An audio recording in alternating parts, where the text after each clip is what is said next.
Hey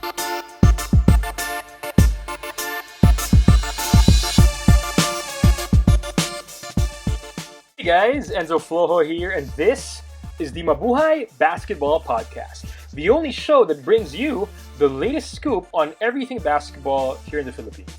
Whether you're a diehard fan, a casual observer, or just looking for some good old-fashioned hoop talk, you've come to the right place. So whether you're a fan of the PBA, the UAAP, the NCAA, Gilas, or any other league in the Philippines, we've got you covered. And if you're just discovering the exciting world of Philippine basketball, we're here to guide you through every dunk, crossover, three-pointer, and controversial college transfer. So get ready to be entertained, informed, and inspired as we delve into the world of Philippine basketball. This is the Mabuhay Basketball Podcast. Let's talk some hoops. Hey guys, Enzo Flojo here, and this is the Mabuhay Basketball Podcast. This week has been the hardest in terms of actually recording podcasts, putting them online, and then just, launching them, putting them out there. But hopefully we'll get to do or resume our daily uploads for the last few days of this week. So this is a quick reaction to the Gilas Pilipinas men's team winning their first game at the 2023 Cambodian SEA Games in Phnom Penh. If you missed it, Gilas very comfortably beat Malaysia in their group match yesterday in Phnom Penh. After that, we saw the Cambodian team beat Singapore by double digits as well. Today recording day, it's a Wednesday in Manila right now. In a few hours, we're going to see Gilas Women debut in the SEA Games for their 5-on-5 tournament play. They're actually going to play, if my memory serves, they're going to play in their first game the home team, Cambodia. And the Cambodian women actually lost yesterday to Malaysia, if I remember correctly. So Cambodian women, they're raring to bounce back. Our Gilas women hoping to repeat over Cambodia, because they actually beat Cambodia in the women's 3x3 tournament several days ago. But now, let's focus on Gilas Men. Let me show you the team standings first for the 5-on-5 men's tournament at the SEA Games in Phnom Penh. So we are looking at Group A right now, where Philippines, Cambodia, Singapore, and Malaysia are all grouped together. So all the games yesterday on day one of the 5-on-5 action in Phnom Penh featured Group A games for the men's division of the 5-on-5 tournament. So the Philippines won over Malaysia 94-49. Brandon Roster leading the way with 15 points. Michael Phillips, 15 rebounds. We're going to go through the box score again later on. And then Cambodia beating Singapore 85-60. I have to admit, it was much closer than I expected. I expected Cambodia to win by at least 40 points against Singapore. And this is Singapore missing some of its key guys. Okay, so that's pretty interesting.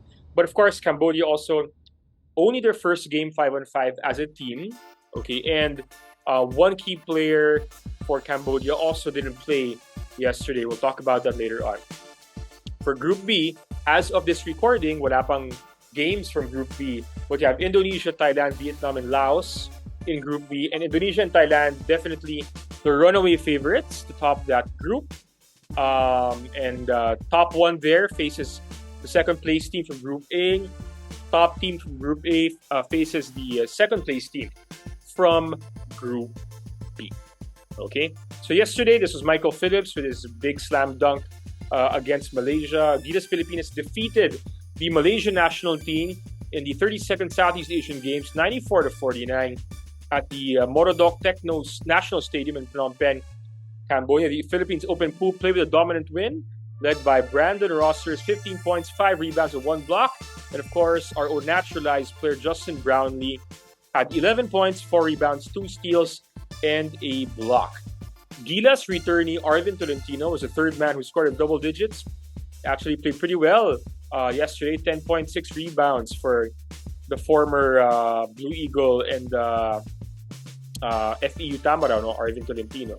And of course, Michael Phillips had 9 points and a monster 15 rebounds in his Gilas debut. So the Philippines had a balanced attack. 9 players scored at least 7 points for the Philippines. But we had a casualty yesterday, okay?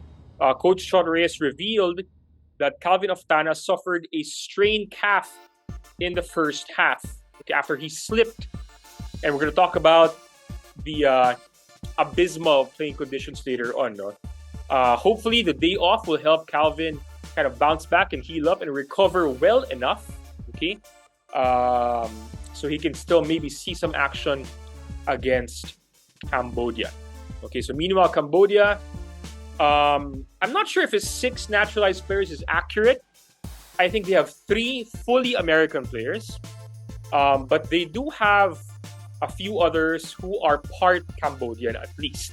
Okay, but the 3 fully American players are the ones you see here on screen: Saeed Pridgett, Brandon Peterson, and Darren Dorsey. Okay, they have a few others. We're going to talk about them later who actually have Cambodian heritage naman. Okay, so if we're talking about the highest number of naturalized players per team, Indonesia has 3. And if Marquise Bolden had been healthy, he would have been the 4th one, I have no doubt.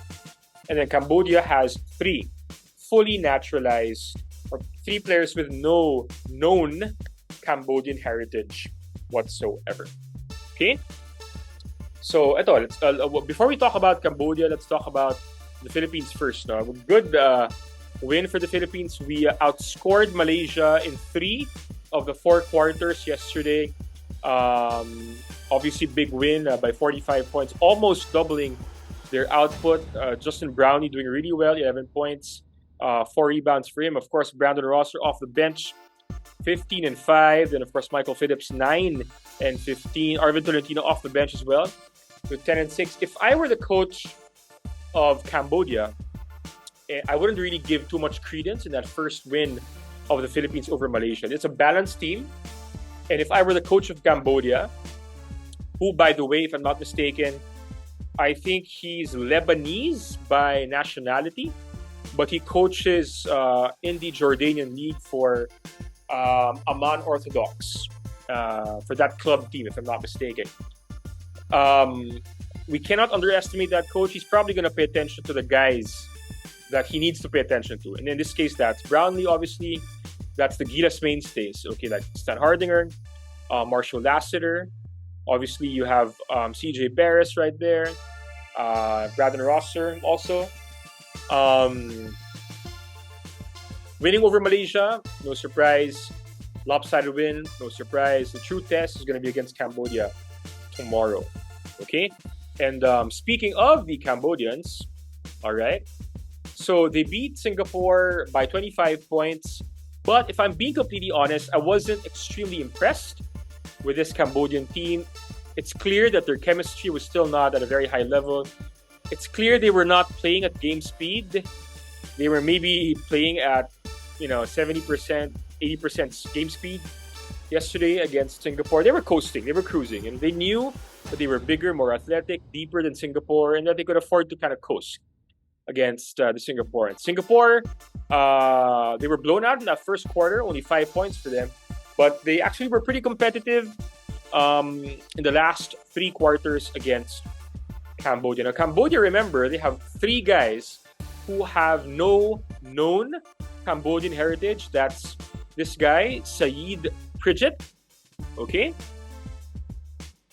This guy right here. They have Brandon Peterson. Okay?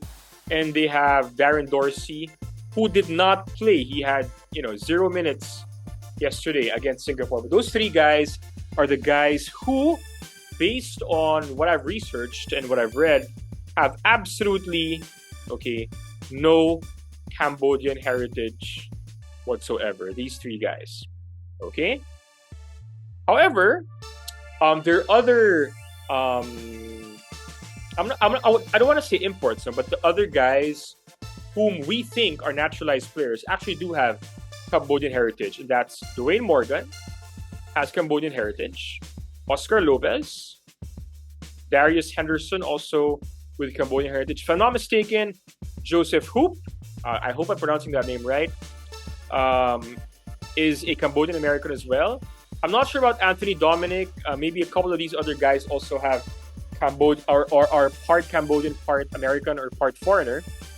But I'm saying only because we thought there were 6 naturalized players for Cambodia, but there are actually 3.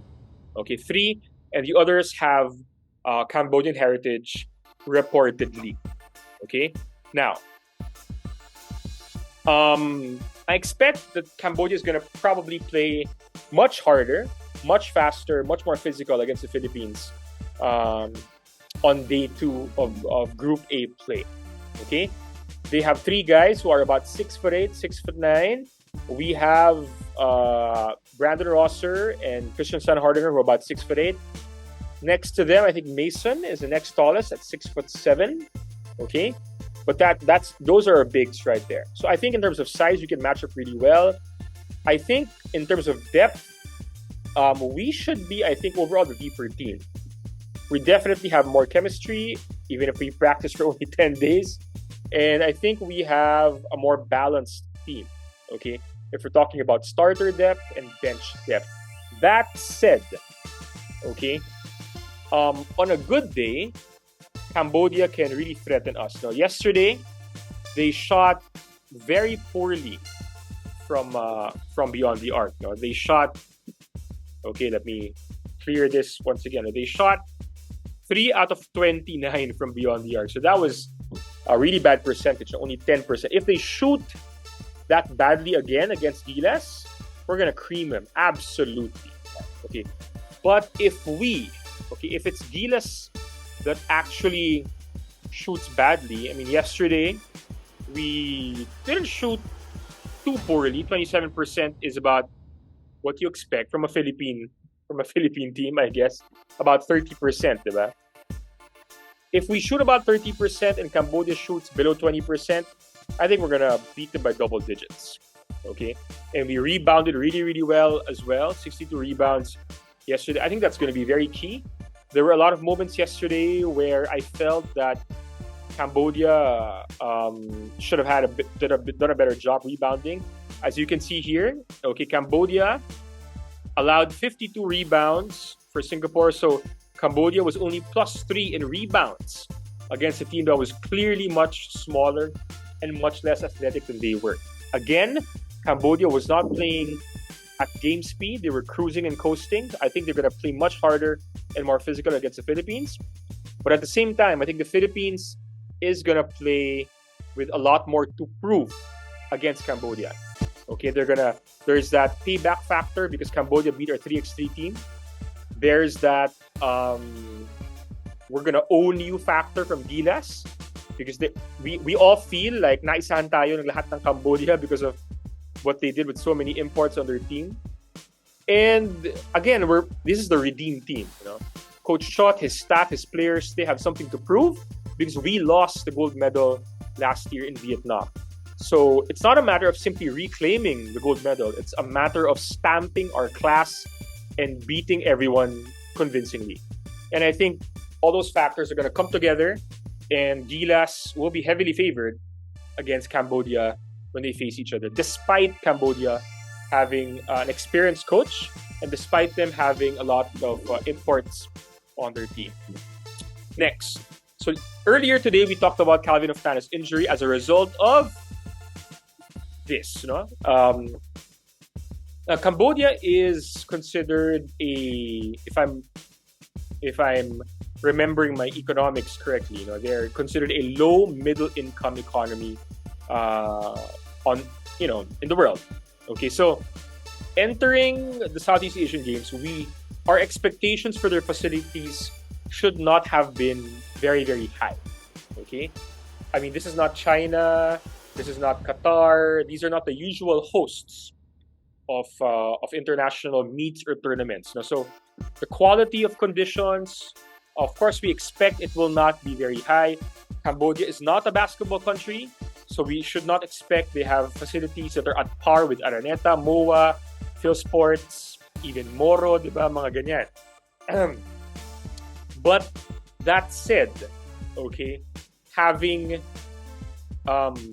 plastered on, I'm not sure if plastered on is the correct term, but having Taraflex floors that actually resemble linoleum, okay, that are prone to that make it prone to injury, it's just deplorable, how these conditions happen. And I mean, if this is the SEA Games are supposed to be an IOC and OCA, not administered, but they should have IOC and OCA oversight. This is just pretty unacceptable, diba? It just shouldn't happen this way. Okay. Again, we understand that Cambodia doesn't have the same degree of facilities that other ASEAN countries probably have, but still, these are really below par and just really, really terrible quality of facilities. And I hope, I mean, one of Cambodia's own players got injured, right? So it's just deplorable how this has happened, and I hope there's no more time to fix it, diba? I mean, you can't just put wood there and create a court overnight, Ewan ko, naubusan ba sila ng pera pambili ng tabla? Hindi natin alam, di ba? Maybe they appropriated their funds by, getting imports for multiple sports. And then, because of that, wala na sila pambili ng hardwood for a basketball court. I don't know. But it's going to be a very interesting game between Gilas and Cambodia. I have Gilas winning that game. I hope I don't jinx them. I hope no one gets injured. And I hope it's a good game, And then we'll see. I hope that Gilas women will win today. And I hope it's going to be a good basketball tournament all over. Whatever happens, let's support Gilas, both men's and women's teams. And let's support all the other Filipino athletes at the Southeast Asian Games. And I hope that as a country, we finish maybe top 3, top 4. And I hope that for both Gilas teams, we bring home the gold medals. Okay? If you enjoyed this episode, then, keep on watching our future episodes. Don't forget to like, subscribe, hit that bell icon, share with your friends and other like-minded Filipino fans. Okay, our next episode should drop tomorrow again, so watch out for that. Mabuhay ang Philippine basketball. Mabuhay tayong lahat. Again, thanks for tuning in to this episode of the Mabuhay Basketball Podcast. We hope you enjoyed listening as much as we enjoyed creating it. So don't forget to follow, like, and subscribe so you never miss an episode. Also, feel free to leave a comment because we love that engagement. And who knows, maybe your comment might be featured next. You can also read my stuff on clutchpoints.com, Tiebreaker Times, and of course, FIBA.basketball. Follow me on Twitter at Hoopnut or Instagram at The Hoopnut for more content and updates. Until next time, keep betting on yourself, shooting your shot, and seizing the moment. Mabuhay ang Philippine basketball.